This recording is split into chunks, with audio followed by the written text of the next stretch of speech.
Eh, me gustaría que empezáramos haciendo una diferenciación muy clara entre la situación de emergencia que estamos viviendo, que estamos atravesando, y lo que es el teletrabajo o lo que es lo que la OIT definió como trabajo a domicilio.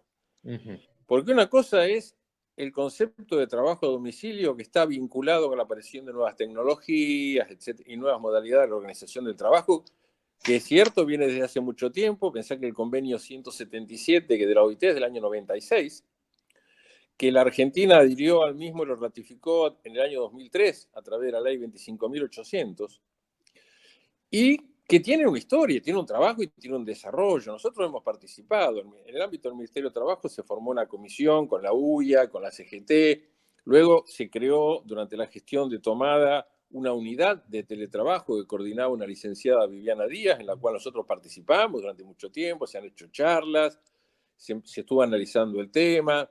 Teníamos coincidencias que esto debería ser incluido dentro de lo que el convenio colectivo prevé como modalidades de trabajo, que es una más, como puede ser el trabajo en horario nocturno, el trabajo de jueves, de viernes y feriados, etc. Esto es una historia. Lo que estamos viviendo es otra historia. Es la instalación de una modalidad determinada a partir de una emergencia, sin preparación previa, sin organización previa, sin capacitación previa. Básicamente lo que se está haciendo es garantizando la continuidad del funcionamiento de ciertos servicios públicos a partir del trabajo domiciliario, que por un lado tiene el lado positivo, que ha permitido que el Estado siguiera funcionando en un montón de actividades en medio de algo que nos tomó a todos, digamos, por sorpresa, de alguna forma, porque se pensaba que podía llegar, pero quizás no tan rápido como pasó en marzo, que hubo que tomar medidas muy fuertes, como la cuarentena de, digamos, de nivel 1, que nos dejó a todo el mundo en su domicilio, y había que lograr que esto funcionara. Pero no tenemos que mezclar las dos cosas, porque acá surge un gran interrogante, y es, ¿qué vamos a hacer cuando pasemos a una fase o a una etapa de mayor normalidad de las actividades? Y digo de mayor normalidad porque también quizás, y esto no tiene que ver con el teletrabajo, hay que hacer otra advertencia, quizás muchos compatriotas están esperando que en algún momento se va a anunciar, bueno, ya pasó la pandemia, como en las películas de Hollywood, ya pasó la pandemia, ya se terminó, ponemos la bandera de fondo, salimos todos contentos y empezamos otra vez a ir a los restaurantes, a trabajar normalmente. Y esto yo creo que no va a pasar por muchísimo tiempo. Te diría más, y no quiero ser agorero, no creo que hasta el año que viene podamos volver a vivir una cosa de ese tipo. Por lo tanto, aún en esa normalidad, hay actividades que van a seguir siendo a través de trabajo domiciliario. Pensemos en muchas oficinas públicas, yo te hablo del sector público. Hay muchos lugares donde va a ser imposible regresar a todos los trabajadores a la oficina, porque va a ser imposible mantener el distanciamiento de los 2 metros o cosas por el estilo. Ahí habrá que armar un protocolo, que algunos hagan trabajo presencial y otros trabajo domiciliario. Entonces, creo que tenemos que empezar a ver cómo, está bien, la pandemia nos tomó de esa manera, hubo que hacer las cosas como se hicieron, a los ponchazos. Bueno, ¿cómo empezamos a darle a esto una seriedad y un orden y una organización para lo que vendrá después? Digo, esto me parece que es clave porque con mucha ligereza, se han lanzado a hacer comentarios, se han lanzado a hacer encuestas, se han lanzado a hacer anuncios. Incluso te lo digo, hay un anuncio de la Oficina de Empleo Público donde dice que ellos encuestaron a los trabajadores que están haciendo trabajo domiciliario y el 80% está re feliz. Está feliz porque no quiere ir a la oficina, porque tiene miedo al COVID-19, no porque está feliz trabajando en las condiciones que está trabajando. Claro. Si a vos te preguntan hoy, ¿qué elegís? ¿Quedarte en tu casa con las cifras que estamos viendo digamos, de crecimiento de positivos en los estudios de los últimos 10 días? Te dicen, ¿vos qué preferís? ¿Quedarte en tu casa trabajando a través de tu computadora o ir a la oficina? ¿Y vos qué vas a decir? Me quedo en mi casa. Yo te digo, esto aminora este riesgo y este peligro. Y vos entonces ya empezás a pensar, bueno, sí, está bien, me quedo en mi casa, pero uso mi computadora. Mi computadora la tengo que compartir, pensemos en un grupo familiar. Mis hijos reciben los deberes que tienen que hacer de la escuela, las clases, a través de la misma computadora. Si tu mujer trabaja, tiene que teletrabajar desde la misma computadora. ¿Cómo se hace el horario laboral? Vos vas a trabajar en los momentos que te queda disponible la computadora. Uh-huh. Vos tenés que pagar la luz, vos tenés que pagar la conectividad. Todo el mundo tiene en su casa un ámbito lo suficientemente cómodo, reservado y tranquilo. O vas a tener que estar trabajando a los gritos con tus hijos porque corrieron por un lado, porque se cayó una silla. Y esto es lo que pasa. Entonces digo, esta cuestión, además tenés una silla, una cosa, vos tenés una silla donde te sentás en tu compu para ver los mails, si estás una hora y media, te levantás con dolor de espalda, porque lo que fuera. ¿Te imaginas tener que estar 7 horas trabajando en esas condiciones? Y no quiero ni entrar a hablar de cuestiones de cómo los que tengan que trabajar o manejar expedientes que requieren cierta reserva legal, condiciones de seguridad, de ciberseguridad en este sentido. Hay mucho para hacer. Y esto quiero serte claro. Nosotros como gremio no somos ludistas. No vamos a salir a romper las máquinas como pasaba a los comienzos de la revolución industrial. Pero tampoco somos ingenuos. Y lo que no vamos a permitir bajo ninguna manera es que bajo la sombra de la tecnología salgamos de la pandemia con un ajuste laboral que signifique peores condiciones de trabajo, disminuir la responsabilidad del empleador como por relación laboral, hacer laxos los regímenes de horarios. Digo, esto es la aclaración que me parece que es muy importante para empezar a hablar de esta cuestión.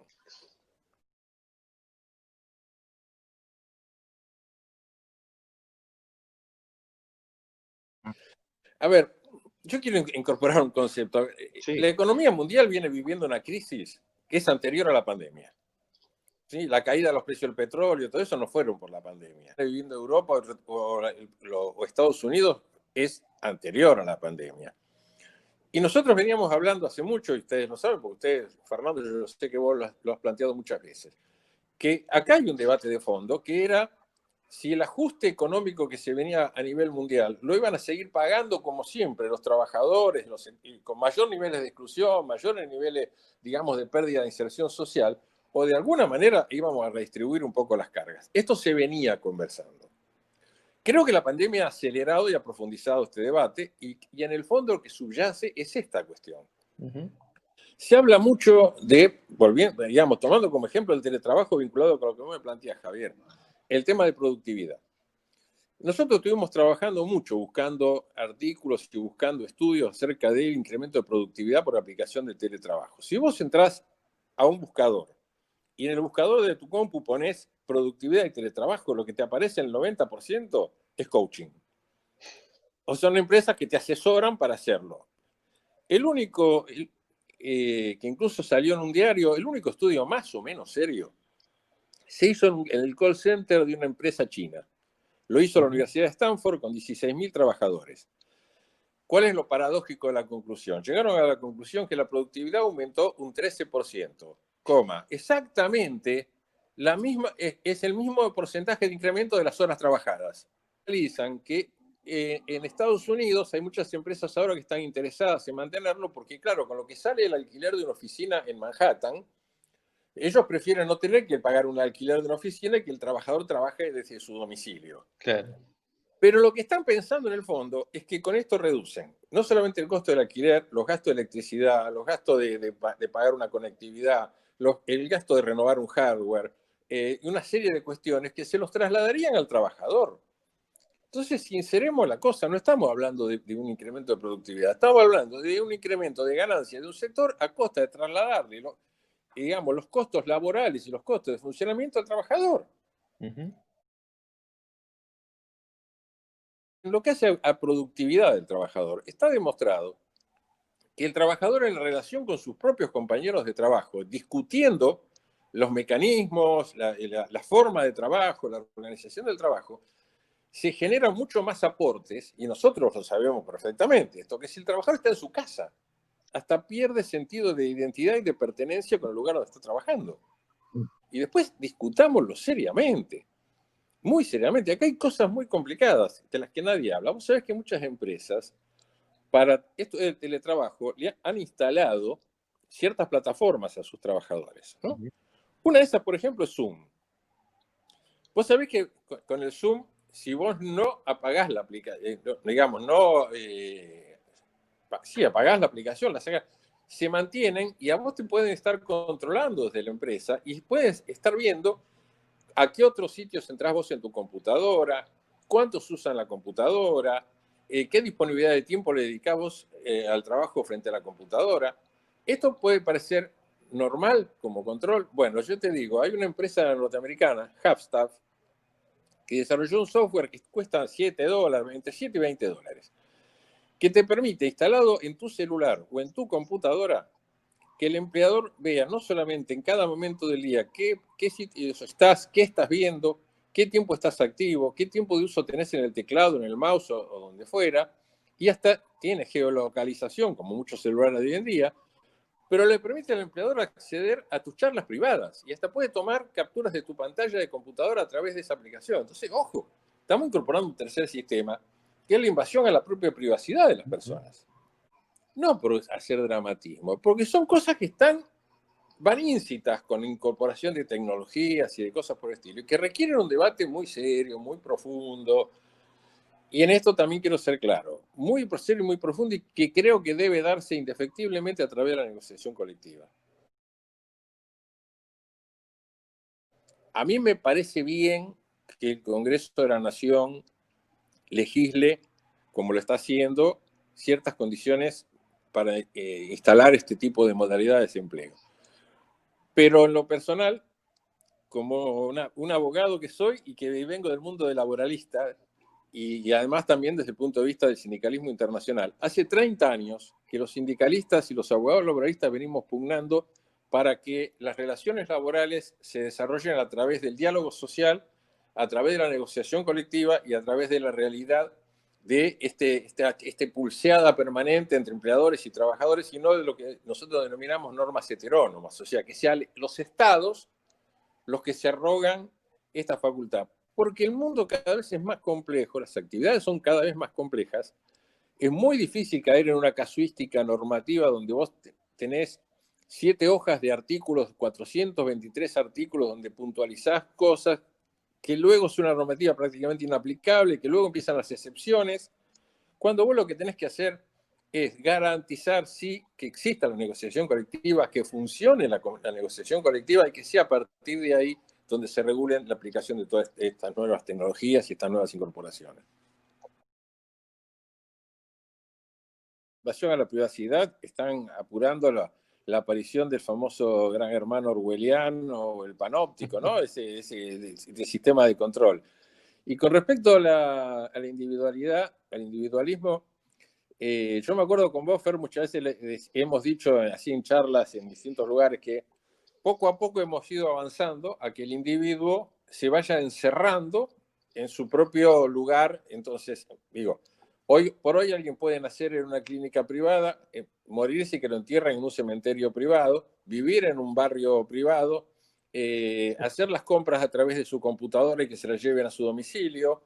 Y poco a poco, ¿no? Y nosotros quizás, yo más que vos sos joven, pero yo soy de un mundo en el cual los vecinos generaban lazos de pertenencia incluso con el barrio, a través del club del barrio, a través de la sociedad de fomento, se reunían y resolvían o encaraban la problemática global del barrio a través de esto. Hoy es tan profundo esto que si vos vas a un barrio y querés juntar a 4 o 5 para charlar un tema, que se encargue el que administra y a mí no me molesten.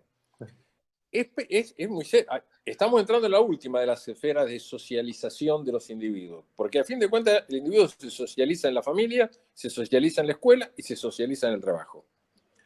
Estamos avanzando digamos, a otro factor más de disociación, de asociabilidad del individuo, recluyéndolo en su casa. El individuo recluido en su casa y además controlado a través de estos sistemas, sabemos todo dónde termina. No quiero ser agorero, pero hay literatura escrita sobre el tema. Pero digamos, tampoco acá no hay un señor todopoderoso como hay en las series o en las películas de ciencia ficción. Quizás hay un sector económico que tiene muy claro que los avances de todas las sociedades se han hecho siempre a partir de construcciones colectivas. Las sociedades no avanzaron nunca al impulso de una sola persona, salvo cuando esa persona fue el emergente de un movimiento social mucho más amplio, mucho más grande y mucho más profundo, que son los líderes. Entonces, claro que, por supuesto que la destrucción de esta colectivización que te genera el trabajo, de este factor de pertenencia que te genera todo esto, yo creo que tiene un sesgo profundamente político. En una sociedad en la que vos cada vez empujás más gente a la marginalidad, la sacás de la sociedad, ¿no? Como hemos dicho, estaban mejor los esclavos que los que hoy en día, porque al esclavo, aunque sea, le tenían que dar de comer y garantizar un techo. Si no trabajaba, hoy en día directamente te descartan, te tiran a un barrio a otro lado, de vez en cuando te hacen clientelismo o una cosa por el estilo y se desentienden de vos. Cuando fue este problema de la pandemia, descubrimos que algunos barrios, incluso en la propia capital, no tenían ni siquiera la cañería para tener agua corriente. Vos pensás que la sociedad argentina tiene un 40% de analfabetos digitales. O sea, gente. ¿Vos te acordás cuando se armó todo el lío con los bancos porque fueron todos los jubilados a cobrar? Claro. Y eso Bueno, fue por porque eso. muchos jubilados no saben cobrar por un cajero automático, no saben usar una tarjeta. A ver, mi generación ya tiene dificultades para hacerlo, imagínate los que tienen más de 60 para arriba, tenés un problema ahí. De los que no son alfabetos digitales, tenés cerca de un 30 o un 40% que no tiene conectividad, porque no la puede pagar o porque no la tiene directamente. Entonces la pregunta es, ¿no estamos generando otro elemento más de ir dividiendo y de ir fragmentando la sociedad? Vamos a suponer que el Estado, pues una cosa son los privados, el Estado tiene que tener una presencia muy cercana a los sectores que están más marginados, que están en peores condiciones, a los más pobres, etc. Nuestros ancianos o nuestros pobres siguen teniendo la necesidad muchas veces del vínculo cara a cara, del vínculo de la relación con el empleado que personifica al Estado para él. Hay una película muy interesante que si no la vieron se las recomiendo, se llama Yo, Daniel Blake. Es una película norteamericana donde una persona, una película inglesa, perdón, donde una persona que quedó desocupada tiene que tramitar su subsidio por desempleo. Y entonces, ahora él no sabe hacerlo a través de la computadora y llenar todos los formularios que hay que llenar por la computadora. Bueno, se termina muriendo sin tener el subsidio. Porque ¿cómo van a acceder a muchas de las cosas que tienen que hacer frente al Estado, los que tienen que cobrar una jubilación, los que tienen que cobrar una pensión, los que tienen... Todo este sector de la sociedad, que no es poco precisamente, calculemos que tenemos más de un 38% de la población en condiciones de pobreza, ¿no? ¿Cómo va a hacerlo ante un Estado que... ¿Quién lo va a atender? ¿Quién se va a preocupar por su problema? ¿Quién lo va a escuchar con todo lo que tiene de contención social la presencia de ese empleado público, que es el Estado en ese momento y en ese lugar? Bueno, son todos debates que, digamos, no se están dando, se eluden. Como decía Serrat en una canción que se llama Llanto al Mar, cuando decía de contaminación, decía por inocencia, por inconsciencia o por mala leche. Cuando hablamos de la incorporación de tecnología, yo siempre digo que ¿de qué tendríamos que hablar? De la tecnología que es socialmente necesaria para mejorar las condiciones de vida de una comunidad en un lugar y en un momento determinado. No comprar simplemente por comprar, porque está de moda o porque todo el mundo lo hace. Esto es lo primero. Para que esto a su vez responda a esa necesidad y sea positivo para ese grupo social, es necesario que haya un diálogo entre los distintos sectores para respetar precisamente las opiniones, las demandas, las necesidades y los derechos de cada uno. A mí no me cabe ninguna duda que esto lo quiere usar el poder económico más concentrado para generar todo lo que vos decís. Además, vos fijate, sin ir más lejos, cuando empezó lo de la pandemia, ¿cómo nos decían? Vieron, menos mal que existe Uber, menos mal que existen Rappi y Globo, porque si no la gente ahora, ¿cómo hace para comprar la comida o lo que fuera? ¿Vieron, menos mal que está todo eso? ¿Vieron qué bueno que es? Claro, mientras tanto mataron un montón de pibes que lo atropellaban autos, pero eso no importa, ¿viste? No, eso no tiene nada que ver. Pero por supuesto que se quiere avanzar hacia eso. Para que eso no ocurra, es necesario el contrapeso, que es la organización de la sociedad, que la organización social. Para eso están los sindicatos. Por eso yo también mencioné en un momento de la charla con ustedes que me preocupa que haya sectores de la política que quieren volver a desplazar el concepto de diálogo social por la cosa hecha de arriba hacia abajo desde un cargo de diputado, de un cargo de senador. Porque esto es un retroceso de siempre el resultado de una elección. Entonces los derechos de una comunidad van a depender básicamente, entonces gana la extrema derecha una elección, como el caso de Bolsonaro, y no tenés ningún contrapeso del otro lado de la sociedad para enfrentarte a todo esto porque los borraste, porque cuando te das cuenta que los necesitabas, ya desaparecieron. Entonces, yo sigo confiando. Alguien muy conocido dijo que esto solo se sale con comunidad organizada. No sé si te suena. Esa frase sintetiza la respuesta frente a todo esto. Fortaleciendo las distintas organizaciones, lo que como peronista hemos dado en llamar las organizaciones libres del pueblo, son los sindicatos, son los que nos vamos a sentar y además los que sabemos cómo estas cosas se pueden hacer, porque lo vivimos todos los días. Y bueno, la forma de neutralizar y lograr los equilibrios necesarios son esos, es a través del diálogo social, a través del fortalecimiento de las organizaciones representativas del pueblo. No hay tecnología buena ni tecnología mala, todo depende cómo se lo aplique, todo depende en qué condiciones y depende de qué contexto.